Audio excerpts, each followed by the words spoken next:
চাওক সদৌ অসম সংখ্যালঘু ছাত্ৰ ইউনিয়ন আমচুৰ কেন্দ্ৰীয় সমিতিৰ নিৰ্দেশ মৰ্মে আজি আমি সদৌ বঙাইগাঁও জিলা ছাত্ৰ ইউনিয়ন আমচুৱে এই মানৱ শৃংখল কাৰ্যসূচী আমি অনুষ্ঠিত কৰিছোঁ।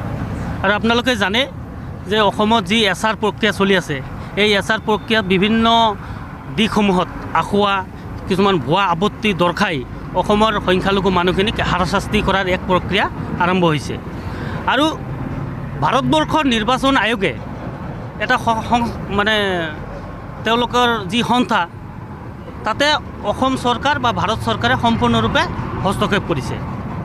হস্তক্ষেপ কৰি পেলাই অসমত বাছি বাছি ধৰ্মীয় আৰু সংখ্যালঘু মানুহখিনিক নিৰ্যাতন চলাই আছে। আমি অসমৰ ভাৰতবৰ্ষৰ নিৰ্বাচন আয়োগক আমি আহ্বান ৰাখিছোঁ যে বাছি বাছি অসমৰ ধৰ্মীয় আৰু সংখ্যালঘু মানুহক হাৰাশাস্তি কৰা বন্ধ কৰক।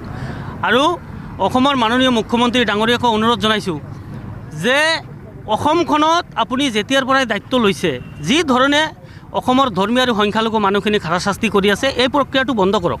কাৰণ আপুনি মানুহক লৈ পেলাই যি ৰাজনীতি কৰিছে, এই ৰাজনীতিটো বন্ধ কৰক। আপুনি উন্নয়নৰ ৰাজনীতি কৰক।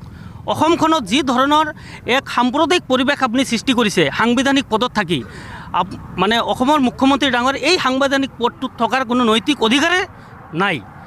কাৰণ হিন্দু মুছলিমৰ ৰাজনীতি কৰি অসমখনৰ এই ২৬ৰ নিৰ্বাচনী বৈতৰণি যি ধৰণে পাৰ কৰিব বিচাৰিছে, মই ভাবোঁ এইটো গণতন্ত্ৰক হত্যা কৰিব বিচাৰিছে বা গণতন্ত্ৰ হত্যা কৰিছে।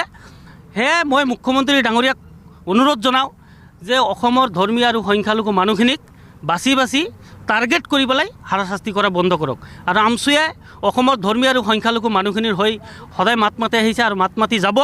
অনাগত দিনত আজিৰ এই যি মানৱ শৃংখল কাৰ্যসূচী আছে, ইয়াতকৈ ভয়াৱহ গণতান্ত্ৰিক আন্দোলন অসমত কৰিবলৈ আমি বাধ্য থাকিম।